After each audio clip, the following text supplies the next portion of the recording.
Hi, folks. Welcome back to the part 2 of your 8.3 lecture video. And so in this video, we're going to take a look at the applications that we might see for derivatives of sine and cosine.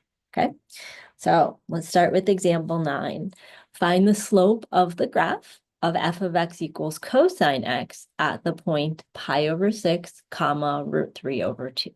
Okay, so let's just do a few basics here. So we know we've got this graph of cosine x, right? Pi over 6 is our x value, root 3 over 2 is our y value. That's the point that we're interested in, okay? So I'm going to just sketch a quick picture of our cosine graph. Okay, so this is x, this is our cosine x. And if you remember from the last video, it should look something like this. Okay, where this is 2 pi and this is pi. And if we think back to where pi over 6 is, okay, this point is somewhere around here. Now, we can kind of tell just by looking at this graph that the slope here is negative. Now, I don't know what the number is, but it also means that like when I go through my math at the end of the day, my answer should be positive, okay? So let's go through the math. If I want to find the slope, remember that's another way of saying find the derivative, okay? So f prime of x equals negative sine x. That's my derivative. It's just the rule from that very first page, right? Now, once I find my derivative, I'm going to plug in the x value that I'm interested in. And in this case, I know that I'm interested in pi over 6. So f prime of pi over 6 means I'm finding negative sine of pi over 6, okay? So how do we do this? We're going to go to our unit circle. We're going to go to the angle pi over 6, and we're going to find the y value there. And when we do that, we'll see that that y value is root 3 over 2. But don't forget that we still have a negative sign out front, okay? What that means is that our final answer is negative root 3 over 2. And my friends, if I ask you for an exact answer on a test, what I mean is I want you to leave it like this, negative root 3 over 2, okay? Don't turn it into a decimal, leave it as this, all right? So we found the derivative, we plugged in the x value we want, and look at this. We assumed that our slope was going to be negative, and at the end of the day, we did get a negative slope, okay? All right, let's take a look at one more application. This is kind of building off that volume of air in someone's lungs question that we did in 8.2. So it's kind of the same idea where we're looking at some sort of scenario, except now we want to be looking for rates of change, which we know is code for like find the derivative, okay? So let's read example 10. Suppose that the revenues from the sale of ski jackets are given by the following function. R of t equals 6.2 plus 5.8 cosine of pi t over 6. Now, a couple of things here. When I look at my equation, this pi t over 6, this is my clue that if I am using a calculator, I want to be in radians. Okay, so this is going to be up to you when you're on an exam or on your homework. You got to make sure you make that decision. Am I in radians or am I in degrees? Okay. And don't be scared of this. This is just telling you where the smallest x is. So you want to set your graph to start at 0 and then finish at 24. Okay. All right. So R of t is the revenue in thousands of dollars, and t is just the number of months after January 1st, okay? So let's read question A. Question A says, what is the rate of change of revenue 12 months after January 1st? This rate of change, we have to know a rate of change means we want to find the derivative, okay? So what that means is we're actually looking for r prime of 12. Like that's what we want to find at the end of the day. So we're going to do this in two steps. We're going to find our r prime of t. Once we find our derivative, then we're going to plug in our t value of 12, okay? So that's our derivative of this function, 6.2 plus 5.8 cosine of pi t over 6. All right, let's take that derivative. Derivative of 6.2 is 0. Derivative of 5.8, negative sine of pi t over 6. But then, sneaky, I have to use the chain rule here because it's not just t. And the derivative of pi 6 over t is pi over 6 because pi over 6 is just a number. Like it might not be our favorite way to write a number, but it is just a number. So we treat it like our constant multiple rule, okay? Now let me clean this up a little bit. We get negative 5.8 pi over 6 sine of pi t over 6, all right? Now, I would encourage you not to turn this into a decimal. That's going to get you some weird answers. Leave it the way it is and then see when you type it all in at the end what happened, okay?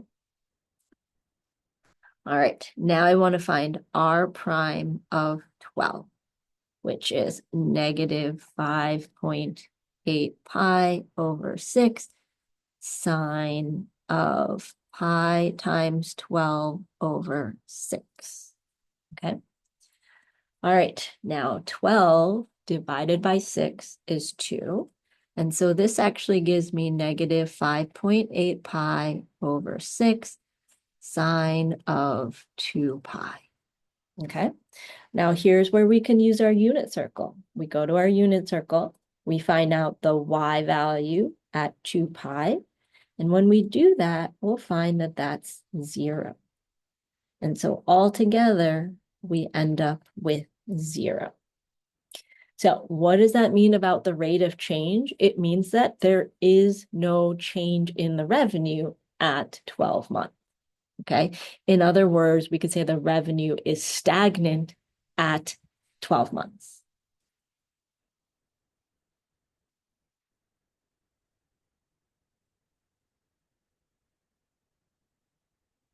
Right? Cool. Well, let's try part B. Part B says find all local minima and maxima for the interval from 0 to 24, okay? So I went ahead and I put the graph on Desmos so I could see what it looks like, okay? And what I found is that the graph looks something like this, right? Whoops, let me draw that a little better. Right, where this was 24, this was 12. And again, I'm doing this where I'm just using technology, right? I don't expect you to graph it, but I expect you to be able to type it in and see what the graph looks like, okay? Now, what I like about this is it tells us roughly how many local maxima and minima we should have. We should have 1, 2, 3, 4, 5 of them, okay? All right, well, let's figure out how we do this using algebra and calculus. We're going to find our derivative and we're going to set it equal to 0. Because when we set it equal to 0, we're finding those critical points, okay? Now, good thing we've got our derivative from above. So this derivative is what we're going to set equal to 0, okay? So negative 5.8 times pi over 6 sine of pi t over 6 equals 0, right? And what I'm going to do is I'm actually going to divide this over to the other side.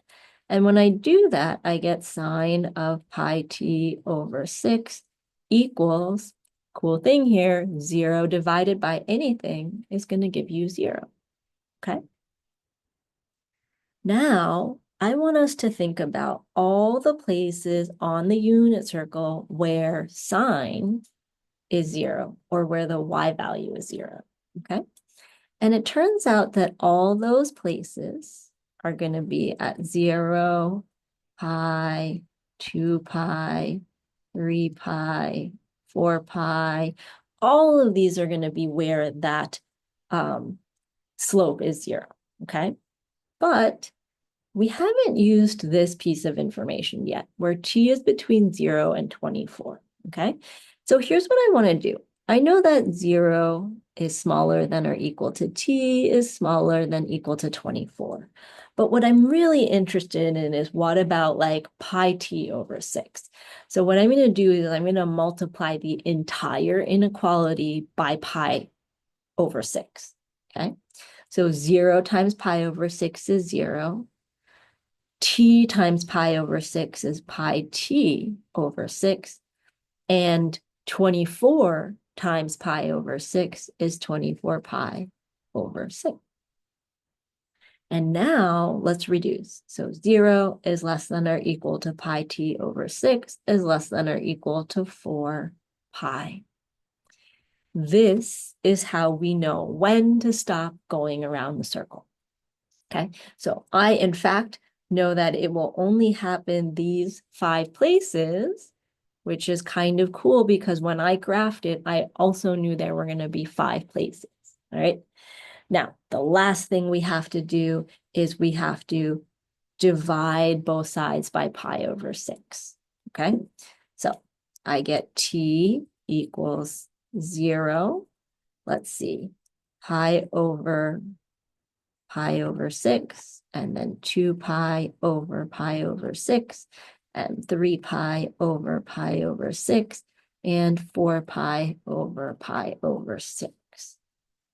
Now, I know that looks gross, but if you type that into your calculator, you're going to get some really nice values. 0, 6, 12, 18, and 24, okay? So honestly, a huge part of this, like doing derivatives with our trig is like being okay with the gross things that happen in between and kind of trusting that the numbers are going to work out. Okay. What gets really tough is if you turn things into decimals, it's going to actually make the numbers worse. Okay. So here's what we've got here. We've got 0, 6, 12, 18, and 24 months. Those are all of the times when we are going to have a local maxima or a local minima, okay? All right, now, how do we know if they're maxima or minima? That's the last bit that we're going to do here. The way we're going to find that out is we're going to find our second derivative and use the second derivative test, okay? So I'm going to go ahead and take my derivative again. So I get constant multiple. This part stays out front. Derivative of sine is cosine of pi t over 6 times pi over 6 again because I have the chain rule, okay? So let's clean that up. I get negative 5.8 pi squared over 36 times cosine of pi t over 6, all right? Now, the second derivative test says if I plug these numbers in for t, the sign of my number will tell me if I have a maximum or a minimum, okay? In fact, if r double prime of t is positive, then I have a minimum. And if r double prime of t is negative, I have a maximum, okay? So I'll let you do those computations, but here's what I got when I plugged them all in, all right? I got a negative at 0. I got positive for 6, negative for 12, positive for 18, negative for 24. Which means my minima happen at t equals 6 and 18, and my maxima happen at 0, 12, and 24. Okay. All right, so let's get this question all on one page for you, but that is our application of our derivatives of integrals. In our next section, we're actually going to talk about integrals of trig functions. All right, so not derivatives of trig functions, but integrals of trig functions. All right, I'll see you back here for 8.4.